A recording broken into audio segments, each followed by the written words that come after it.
자요. 오늘 저희 강연 내용이 드래곤 길들이기라는 강연으로 얘기를 하는데요. 저는 컴퓨터 그래픽스를 연구하는 사람이기도 하고 컴퓨터 그래픽스에 여러 가지 분야가 있어요. 그 중에는 보면은 그 세상에 있는 물체들이 어떻게 생겼는가를 연구하는 지오메트릭 모델링 분야도 있고요. 그 형상들이 우리 눈에 어떻게 보이는가를 설명하는 렌더링 분야도 있고요. 또 제가 아는 분야는 그 중에서 그 세상의 물건들이 어떻게 움직이는가를 연구하는 컴퓨터 애니메이션 분야를 연구를 합니다. 그런데 컴퓨터 애니메이션 중에서도 저는 특히 사람이나 동물들이 어떻게 움직이는가에 대해서 연구를 하고 있습니다. 사람이 어떻게 움직이는가를 생각해 보면 사람의 움직임에 영향을 미치는 요소는 굉장히 많아요. 물리적인 요인들, 사람의 체중, 키, 이런 것들도 요인이 되고요. 생리적인 요인들, 골격이나 근육, 피부 이런 것도 사람한테 영향을 미치고요. 또 이것 외에도 문화적인 요인, 심리적인 요인, 예를 들어서 제가 오는 동안에 기분이 좋았으면은 움직임이 좀 발랄하게 움직이고 있고요. 그러지 않고 나쁜 일이 있었으면은 우울한 모드로 움직일 수도 있겠죠. 그래서 여러 가지 굉장히 다양한 요소들이 사람의 움직임에 영향을 미칩니다. 사람이 어떻게 움직이는가에 대한 설명은 여기 보이는 그림 같은 게 굉장히 자주 등장하는 그림들이에요. 지각 능력을 통해서 시각적인, 청각적인, 촉각적인 그 인지 능력을 발휘하고요. 그렇게 받아들인 것들이 우리 두뇌로 옮겨가서 거기서의 고수준의 어떤 행동 양식들을 계획하고요. 그리고 난 다음에 다시 머리에서부터 두뇌에서부터 시작해서 척추를 따라서 운동하라는 시그널이 내려오면은 우리의 근육들을 익사이테이션해서 움직임을 만들어내죠. 그런데 이 움직임을 만들어낼 때 보면은 제가 지금 굉장히 단순한 움직임을 할 때도 손가락 하나를 이렇게 움직이는 아니면 팔을 이렇게 움직이는 굉장히 단순한 움직임을 할 때도 그 움직임을 만들어내는 데 관련되어 있는 근육이 개수가 굉장히 많습니다. 그래서 우리 두뇌 입장에서는 이 하나의 움직임을 위해서 굉장히 많은 근육들의 매 순간순간 아주 짧은 시간 동안 얼마만큼의 흥분도를 받아야 되는지를 받아서 그걸 가지고 굉장히 정교하게 조율해야지 그 단순한 움직임들이 만들어져서 나와요.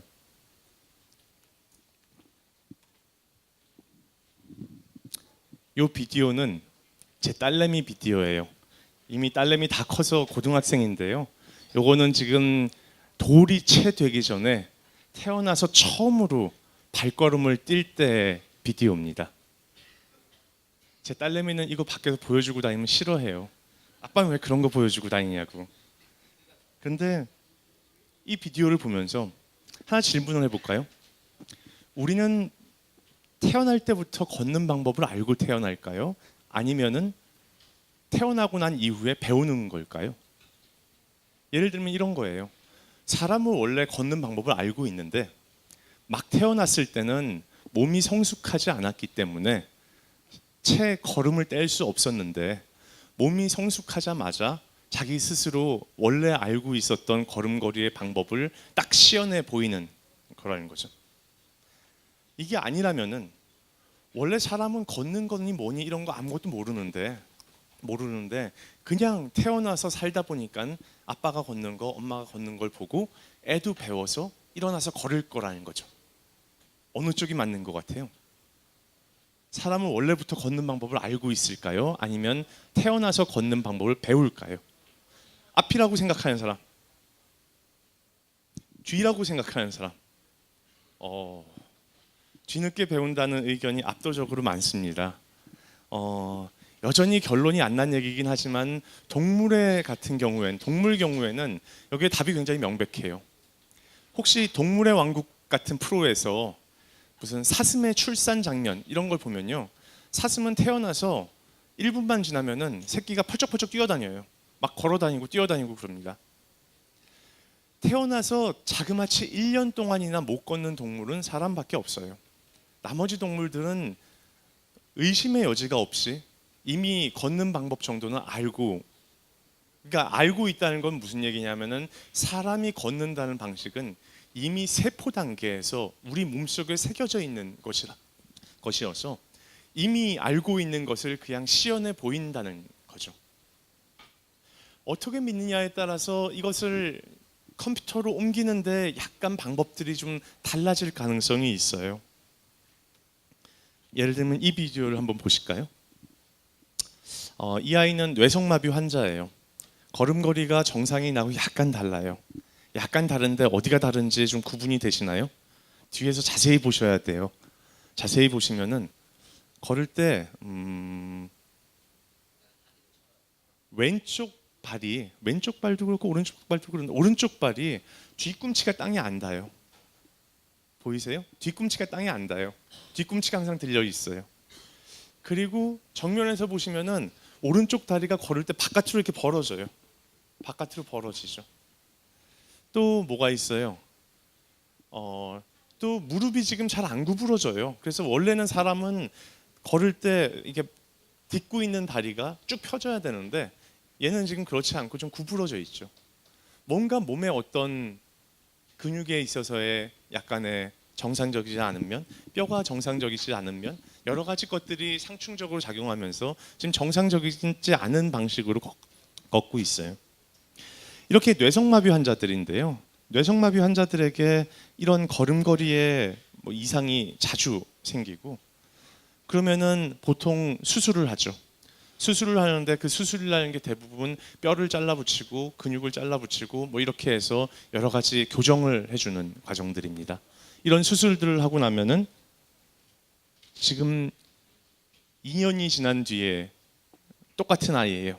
똑같은 아이의 걸음걸이인데 지금 보면은 걸을 때 발 뒤꿈치도 떨어지고 있고요. 무릎이 벌어지는 것도 교정이 됐고요. 그리고 무릎도 지금 쫙 펴지죠.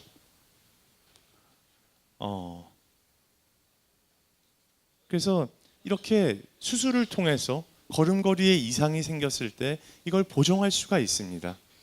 그러면 예를 들면 이런 거예요. 수술을 하고 난 다음에 결과를 보려면은 자그마치 2년 정도 시간 동안에 재활을 하고 그 다음에 다시 해야지 결과를 확인할 수 있어요. 만약에 컴퓨터를 통해서 이걸 확인할 수 있고 시뮬레이션 할 수 있다면은 우리가 수술하기 전에 이미 내가 어느 부위를 어떻게 수술해야 될지에 대해서 계획을 짜고 그렇게 해서 한 수술의 결과물이 어떨지를 미리 컴퓨터로 확인해 볼 수 있습니다. 그러고 수술을 한다면 훨씬 좋지 않겠어요? 내가 수술을 할지 말지 판단도 할 수 있고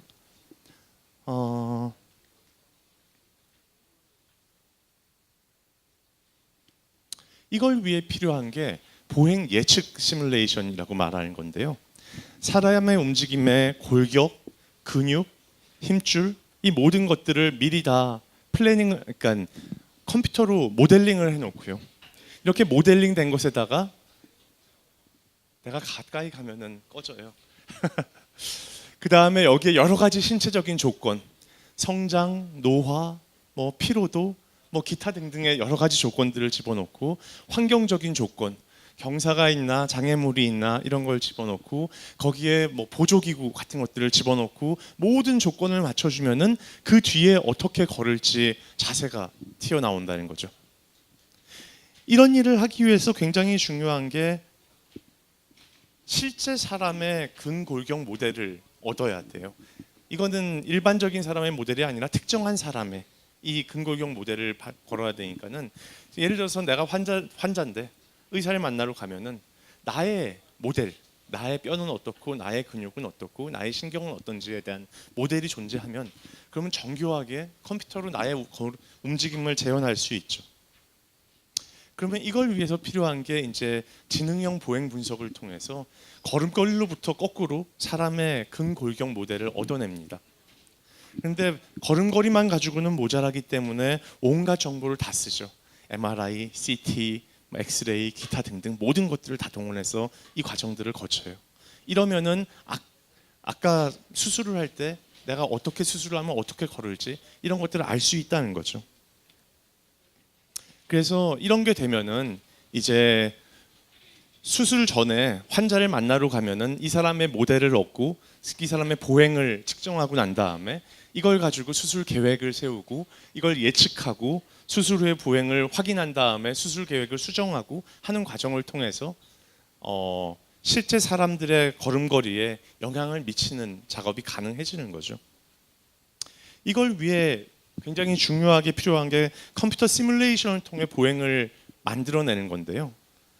이게 어떤 건지를 보려면은 이게 지금 눈에 보시는 게 물리 시뮬레이션을 통해서 사람의 뼈대를 시뮬레이션 한 거예요. 아무 힘도 주지 않고 가만 내버려 두면은 저렇게 퍽 넘어져 버리겠죠. 여기에 사람이 어떻게 걷는지에 대한 관절 데이터를 집어넣어 주면은 이렇게 돼요. 열심히 사람의 걸음걸이를 따라는 가고 있는데 넘어져서 따라가고 있죠. 여기에 균형을 잡기 위한 부분들이 들어가면은 이렇게 걷습니다. 이게 컴퓨터를 이용한 보행 시뮬레이션이에요.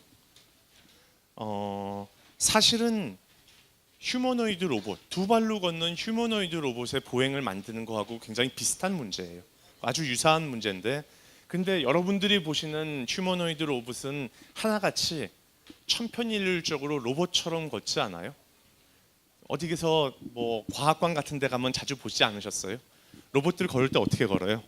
걸을 때 로봇들은 하나같이 무릎을 살짝 구부리고 있어요. 그리고 걸을 때 어떻게 해요? 엉덩이를 이렇게 좌우로 살랑살랑살랑 흔들면서 이렇게 걷습니다. 이런 걸 원하는 건 아니죠. 실제 사람 같은 굉장히 자연스러운 걸음걸이가 나와야 되고 실제 사람의 움직임을 재현할 수 있어야 돼요. 이 문제는 굉장히 오래된 미해결 난제로 여겨졌어요. 80년대부터 시작해서 거의 30년 정도 미해결 난제로 여겨지다가 지금부터 한 10몇 년 지나서 2007년부터 시작해서 문제를 해결하는데 약간의 단초를 발견하기 시작합니다. 그래서 2007년에는 이렇게 굉장히 단순한 2차원 모델에 대해서 사람의 걷는 동작을 가지고 컴퓨터로 시뮬레이션을 하는데 성공하고요. 여기서 3년의 시간이 지나서 2010년이 되면은 이제 3차원 모델로 넘어갔어요. 그래서 오른쪽에 보시는 게 실제 사람의 모션 데이터를 캡처한 거예요. 모션 캡처 많이 들어보지 않았어요? 우리 반지의 제왕이니 뭐 이런 데 보면 골룸 같은 캐릭터들 사람 몸에다가 마커를 붙이고 움직이면은 그 마커의 움직임을 그대로 가지고 들어와서 사람의 움직임을 컴퓨터로 들고 들어올 수 있죠. 그렇게 해서 얻어진 모션 캡처 데이터가 저기 핑크색으로 보이는 캐릭터고요.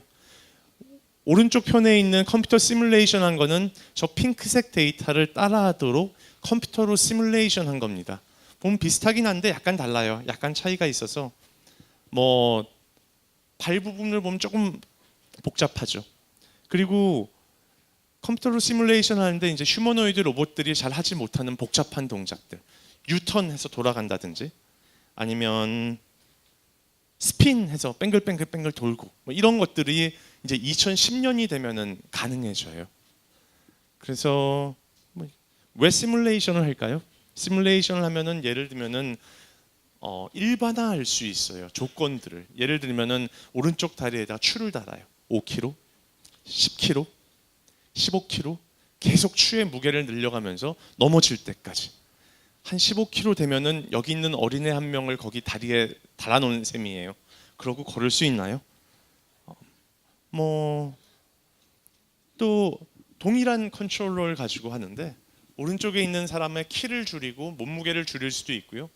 키는 작은데 몸무게는 좀 똑같아요. 퉁퉁해. 당연히 넘어질 수 있어요. 둘 간의 조건이 너무 많이 다르기 때문에. 뭐 이런 캐릭터도 만들 수 있죠. 여러 가지 것들을 만드는 게 가능합니다. 다시 4년의 시간이 지나서 2014년이 되면은 더 이상 앞에 있었던 모델들은 막대기에 모터가 붙어 있는 로봇 같은 모델이었는데 이제 사람으로 넘어가기 시작해요. 뼈대에 근육이 달려 있어요. 그리고 이 근육들을 매 순간순간에 근육이 얼마나 흥분하면은 근육이 수축하죠. 잡아당겨요. 그래서 뼈와 뼈 사이를 연결하고 있는 근육이 잡아당기면은 내가 팔을 움직이도록 만드는 역할을 하는데 그 수축되는 시그널을 집어넣어서 이걸 조절하는데 넘어지지 않도록 하면서 내가 원하는 동작을 하게 만드는 거죠. 여기에 보이시는 것 중에 붉은 색깔로 보이는 근육은 흥분해 있는 근육이고요. 파란색은 이제 릴렉스된 상태에 있는 건데, 사람이 도대체 1초에 몇 걸음이나 뛸 수 있을까요? 최대한 빨리 해보면은 사람이 해보니까 한 7걸음 정도 걸을 수 있더라고요. 저런 것들을 하는 게 이제 가능해졌어요. 그러면은 근육들을 가지고 하면 뭐가 좋죠? 예를 들면 이런 거예요. 종아리 근육이 어떤 일을 하는지 아세요? 종아리 근육이 사람이 걸음을 걸을 때 앞으로 밀어내는 힘은 크게 두 가지가 있어요. 하나는 허벅지를 이렇게 앞으로 휘저어서 앞으로 발을 옮겨 놓는 힘이 있고요. 두 번째는 발이 땅에서 떨어질 때 발목으로 앞으로 힘차게 밀어주면서 앞으로 전진합니다. 이 두 가지가 사람을 앞으로 밀어내는 가장 큰 힘인데, 종아리 근육이 약해지면은 걸음을 걸을 때 다리를 앞으로 밀어내지를 못해요. 그럼 어떻게 되겠어요? 어떻게 돼요?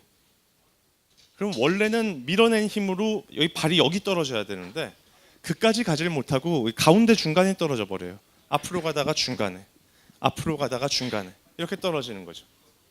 컴퓨터 시뮬레이션으로 확인해 보면은 비슷한 결과가 나오죠. 또 다른 것도 있어요.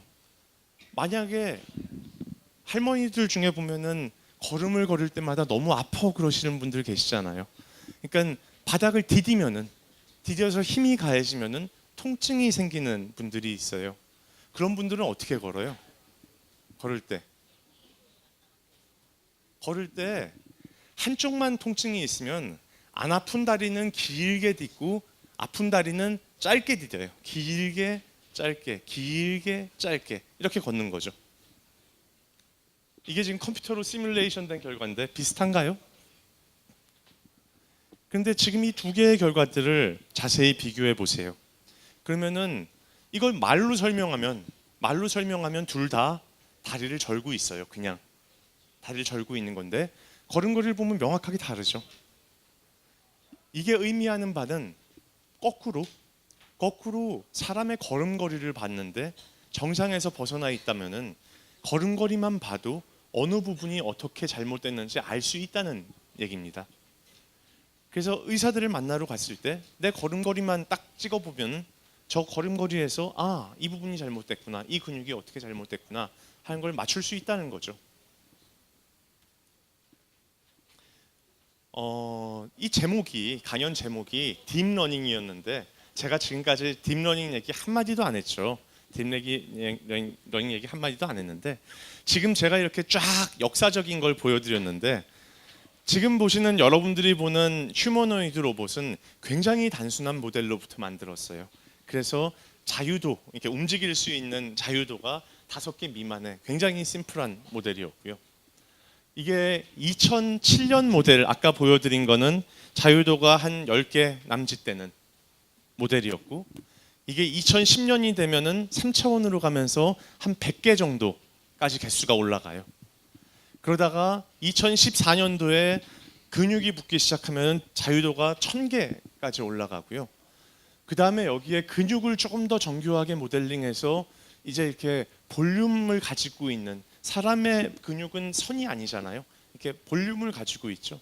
이 부피를 가지고 있는 머슬을 모델링하면 자유도가 10,000개, 100,000개 이렇게 기하급수적으로 증가합니다. 그런데 과거에 쓰였던 방법들이 이게 비교적 단순한 모델에서는 잘 동작을 했는데 어느 순간 한계에 딱 걸려서 더 이상 그 단계로 넘어가지를 못하고 있어요. 그러다가 여러분들 잘 아시는 이세돌과 바둑을 둔 알파고에 사용되는 알고리즘이 Deep Reinforcement Learning이라고 말하는 건데요. 이런 딥러닝의 기술들이 등장하면서 굉장히 큰 사이즈의 문제들을 우리가 처리할 수 있게 됐어요. 딥러닝이 가진 여러 가지 장점들이 있는데 그 중에 굉장히 큰 게 이 문제의 크기에 대한 문제입니다. 원래 계산량이 기하급수적으로 증가한다 그러잖아요. 내가 문제의 크기가 파라미터의 개수가 막 증가하면은 계산량이 기하급수적으로 막 증가하는데 기하급수적으로 증가하면은 어느 정도 이상 사이즈보다 커지면은 갑자기 컴퓨터로 돌렸을 때 지구가 멸망할 때까지 돌려야지만 결과가 나오게 되는 그런 상황으로 가는 거죠. 그런데 딥러닝이라는 것들이 그런 문제의 사이즈가 커졌을 때 그걸 훨씬 더 효과적으로 처리할 수 있는 방법들을 제공해줘요. 그래서 과거에라면은 사람처럼 바둑을 두는 컴퓨터는 기하급수적으로 증가하는 계산량을 감당하려면은 슈퍼컴퓨터로도 안 돼서 우주가 멸망할 때까지 돌려야지 사람처럼 할 수 있다고 얘기했는데, 그런데 그 이세돌을 이긴 알파고 같은 것들은 그보다 훨씬 빠른 시간 동안에 문제를 해결해 버리고 만 거죠. 그 동일한 알고리즘과 동일한 것들이, 그 개념들이 여기도 적용이 돼요. 그래서 예를 들면은 뭐 이런 것도 있는데요. 지금 아까 근육들이 단순히 선으로 모델링 돼 있었어요. 근육 하나가 하나의 선으로 돼서 그 선들이 수축하면서 잡아당겨줬는데, 사람의 근육은 그렇지 않잖아요. 사람의 근육은 이렇게 볼륨을 가지고 있어요. 이렇게 볼륨을 가진 근육을 시뮬레이션 해서도 조절할 수 있을까? 이런 건데요. 그럼 복잡도가 훨씬 더 커지겠죠.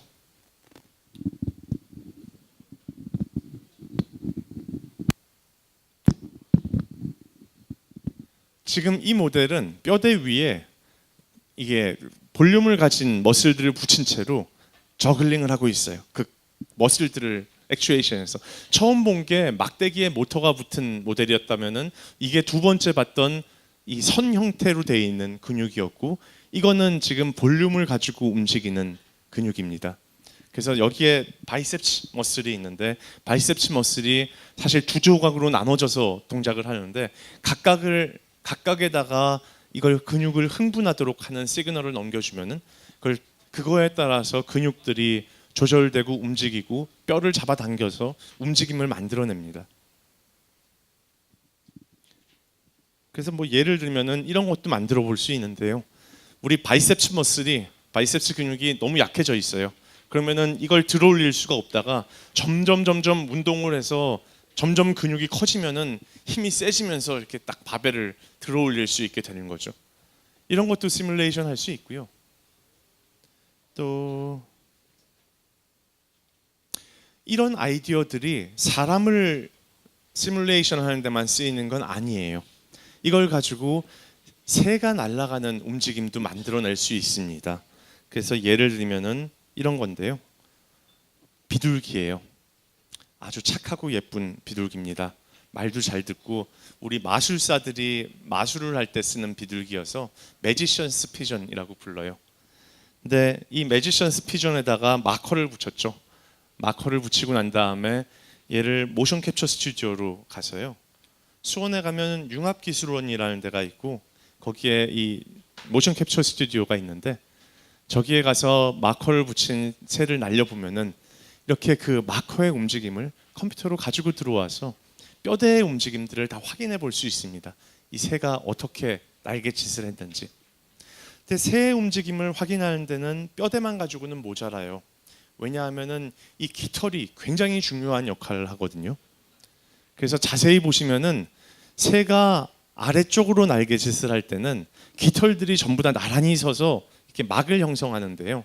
반대로 위로 올라갈 때는 깃털들이 이렇게 옆으로 서요. 옆으로 서서 옆으로 바람이 슝슝슝슝 통해버리게 됩니다. 그래서 그런 깃털들의 움직임이 있어야만 새의 움직임을 재현할 수가 있어요. 그런 깃털들의 움직임들을 이제 이 하이스피드 비디오 카메라로 측정을 하죠. 그래서 지금 초당 500프레임 정도 찍을 수 있는 하이스피드 비디오 카메라로 새를 측정하면은 저 새의 깃털들이 휘는 걸 보고 깃털들의 물성 같은 걸 다 측정할 수가 있습니다. 그 측정된 결과를 바탕으로 컴퓨터 모델을 만들어내고요. 그러면은 이 모델을 가지고 새의 날갯짓으로 날아가는 컨트롤러를 만들 수 있어요. 자세히 보시면은 새 보고 왼쪽으로 턴을 하라 그러면은 한쪽은 날갯짓이 커지고 반대쪽은 날갯짓이 작아져요. 위로 가라 그러면은 양쪽이 다 날갯짓이 커지고 아래로 가라 그러면 양쪽이 다 날갯짓이 작아지죠. 새는 방향을 조절할 때 날갯짓의 크기로 방향을 조절합니다. 내가 얼만큼 많이 치느냐를 가지고 좌로 우로 조정할 수 있어요. 이걸 가지고 날리면은 이제 컴퓨터로 시뮬레이션 되는 에어로다이나믹스를 바탕으로 해서 공기역학적으로 시뮬레이션 되는 새인데, 이 새는 자기가 원하는 방향으로 방향을 조절할 수 있고 스스로 떨어지지 않도록 균형을 유지하면서 날아가는 그런 새를 이제 컴퓨터로 재현할 수가 있습니다. 날아가고 있는 새가 뭐 예를 들어 날갯짓을 멈추고 쫙 활강해서 떨어지고 이런 것들도 가능하고요.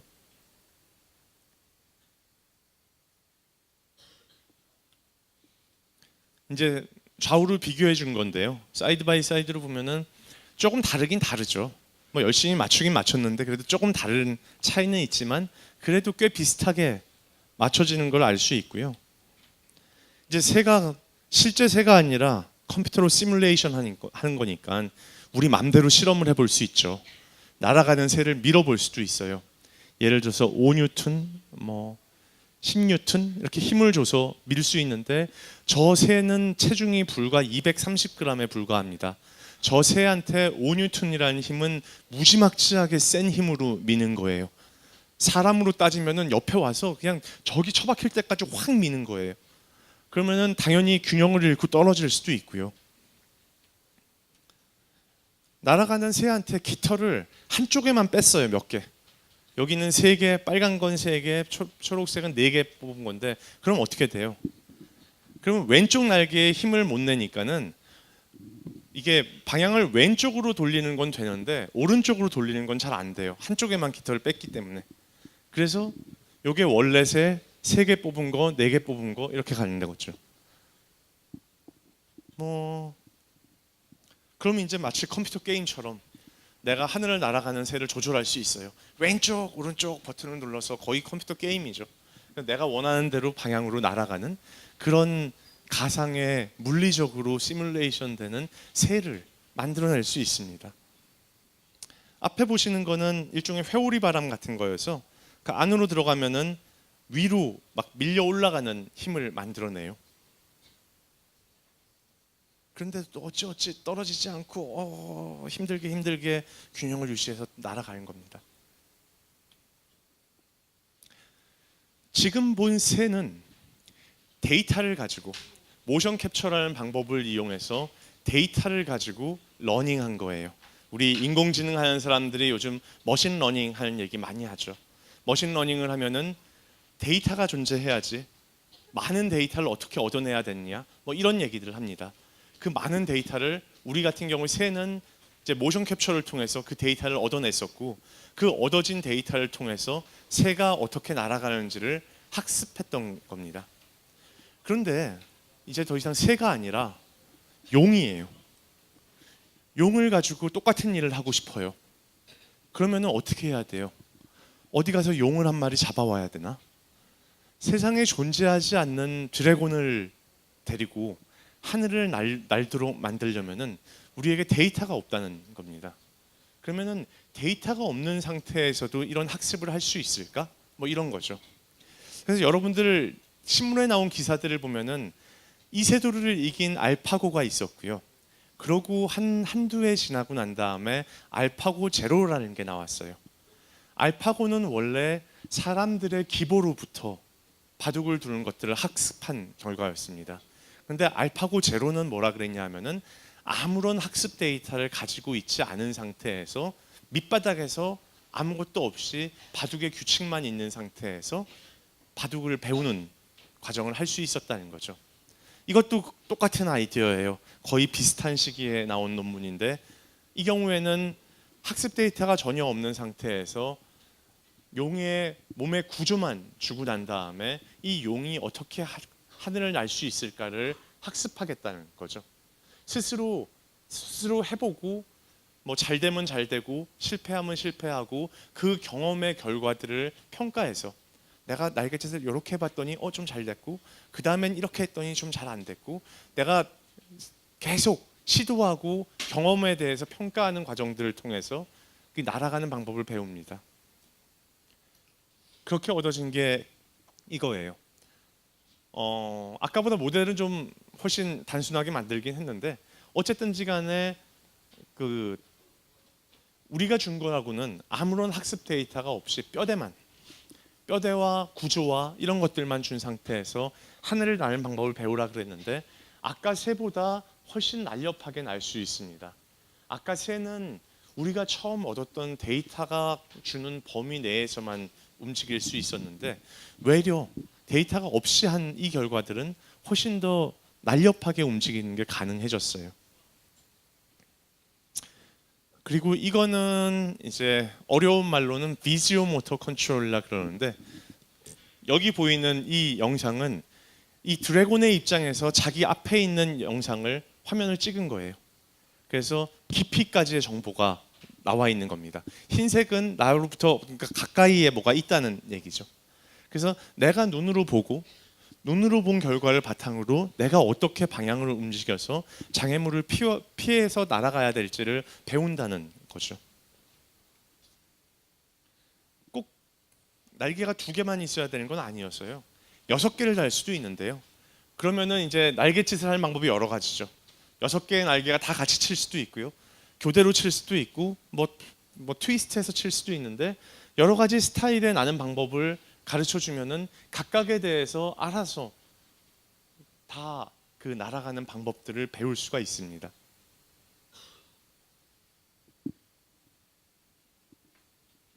또 뭐 이런 것도 되는데요. 이거는 이제 조그만한 포자 같은 걸 만들어 봤어요. 그냥 구조만 줬죠. 저렇게 생긴 거에 날개가 뺑뺑뺑 둘러서 4개가 있다고 그냥 구조만 주면은 그럼 알아서 날아가는 방법을 배웠는데 이 구조에서 날아가려다 보니까는 한 번씩 날갯짓을 할 때마다 몸이 이렇게 트위스트해서 돌면서 날아갑니다. 그런 날아가는 방법을 알아서 배웠다는 거죠. 그래서 이걸 가지고 우린 그래픽스 하는 사람들이니까 예쁘게 포장을 해서 숲에 날아다니는 여러 개의 포자들 이런 것들을 만들어 볼 수도 있었고요. 아까 뼈대만 있으면은 드래곤처럼 안 보이죠. 뼈대만 있으면은 무슨 새우 같다는 둥, 나방 같다는 둥 하는데 거기다가 이제 실제 드래곤의 껍데기를 씌우면은 아까 그거예요. 같은 겁니다. 동일한 건데 드래곤의 껍데기를 씌우면은 이렇게 날아갈 수 있게 돼요. 그래서 동일한 모델로 조절을 해서 하늘을 나는 드래곤도 드래곤에게 하늘을 나는 법을 가르치는 거죠.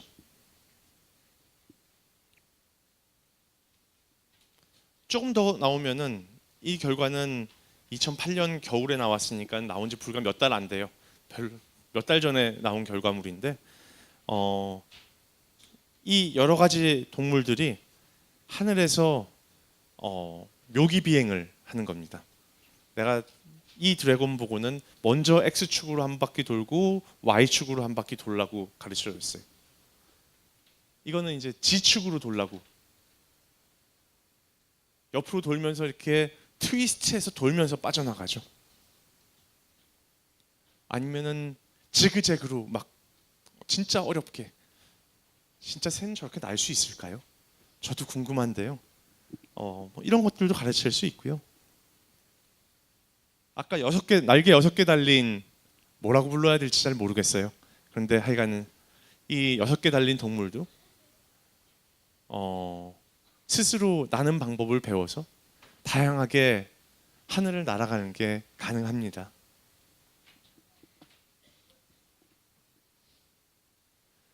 이런 것들이 이제 저희가 이제 사람의 움직임을 만든다든지 동물의 움직임을 만든다든지 할 때 하는 일들이에요. 멋있죠. 그래서 이런 연구들도 많이 하고요. 그리고 또 저희는 컴퓨터 그래픽스를 하는 사람들이다 보니까는 여러 가지 이제 흥미로운 그냥 아름다운 영상을 만들어내기 위한 연구들도 하는데요. 그 중에 하나가 섀도우 티어터라는 건데 섀도우 티어터는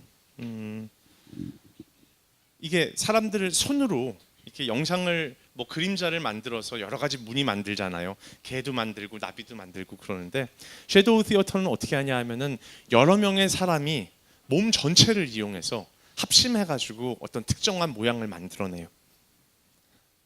그러면은 토끼 같은 그림자를 만들어내려면은 여기 앞에 있는 세 사람이 어떤 자세를 취해야지 토끼 같은 모양을 만들어낼 수 있을까? 이런 것도 연구의 주제가 되는 거죠. 그래서 그 자세들을 내가 컴퓨터로 계산해 볼 수 있을까? 원래 사람들이 할 때는 자기네들끼리 보면서 열심히 연구를 하고 고민을 해서 만드는데, 사람이 그 작업을 하는 작업을 컴퓨터가 대신하면, 그러면은 이렇게 자세를 취하면 돼 하고 사람들한테 알려줄 수도 있죠. 그래서 코끼리를 만든 세 명의 사람들인데요. 옆에서 보면은 전혀 코끼리랑 아무 상관없죠. 우리들끼리는 마치 고뇌하는 사람들처럼 보인다고 얘기하는데요. 막 현대 조각 작품 같지 않아요? 근데 다른 모든 각도에서 보면은 코끼리하고 전혀 상관이 없는데, 딱 정확히 특정한 각도에서 빛을 비추면은, 그러면은 저는 코끼리 같은 모양이 나올 수도 있고요. 여러 가지 소품을 이용하는 것도 가능해요. 그래서 뭐 자동차를 만들어 볼 수도 있고요. 뭐 이런 다양한 움직임을 만들어내는 것이 가능합니다. 또 움직임도 만들어낼 수 있어서요. 코끼리가 저렇게 코를 들어 올리는 것을 사람이 뒤에서 하려면 어떻게 해야 될까 하고 찍어보면은, 사람이 팔을 들면서 동시에 막 몸을 움직여서 머리의 움직임들을 표현해내죠. 또 토끼도 있고요. 이렇게 결과물이 만들어지면은 3D 프린터로 찍을 수도 있어요. 프린트해서 찍어내면은 아까 봤던 그게 3차원의 형상으로 나타납니다. 이 3차원의 형상이 나타나면은 이 3차원 형상을 프로젝터 위에다가 놓으면은 실제로 아까 그 코끼리가 보여요. 그래서 옆으로 방향을 돌렸을 때는 코끼리랑 아무 상관없는 그런 형상이었지만, 정확히 그 각도로 딱 돌아가는 순간 다시 우리가 원했던 그 형상이 나타나죠. 그래서 앞에 보셨던 결과물들을 다 3D 프린터로 출력할 수 있고요. 이걸 가져다가 이제 이런 프로젝터 앞에 딱 놓으면은 딱 그 각도를 맞춰서 볼 수가 있어요. 그래서 지금 보신 것들이 이제 컴퓨터 그래픽스 속에서 소위 말하는 컴퓨터 애니메이션 연구를 하는 사람들이 하는 일입니다. 보통 제가 컴퓨터 애니메이션을 한다 그러면은 다들 이렇게 만화 영화를 떠올리세요. 그래서 좀 난감한데요. 만화 영화하고는 별 상관이 없긴 한데, 그래도 어쨌든 공통점이 있죠. 사람의 움직임의 기본 원리에 대해서 이해해야 되고, 어떻게 그런 것들이 나타나는지 알아야 되고요. 그리고 그 움직임을 알고 있으면은 그로부터 할 수 있는 무궁무진한 일들이 생깁니다. 의료 분야에서, 아니면 로봇을 컨트롤하기 위해서, 아니면은 영상을 만들어내기 위해서, 아니면 여러분들 좋아하는 게임을 만들어내기 위해서, 혹은 심지어는 만화 영화를 만들어내기 위해서도 그런 기술들이 쓰여지죠. 그래서 연구라는 것은 이렇게 사소해 보이는 것으로부터 출발할지 모르지만은, 그걸 통해서 굉장히 사람의 삶에 영향을 미치는 큰 곳으로 연결되어 가는 것, 이것이 연구의 본질입니다. 여기까지입니다.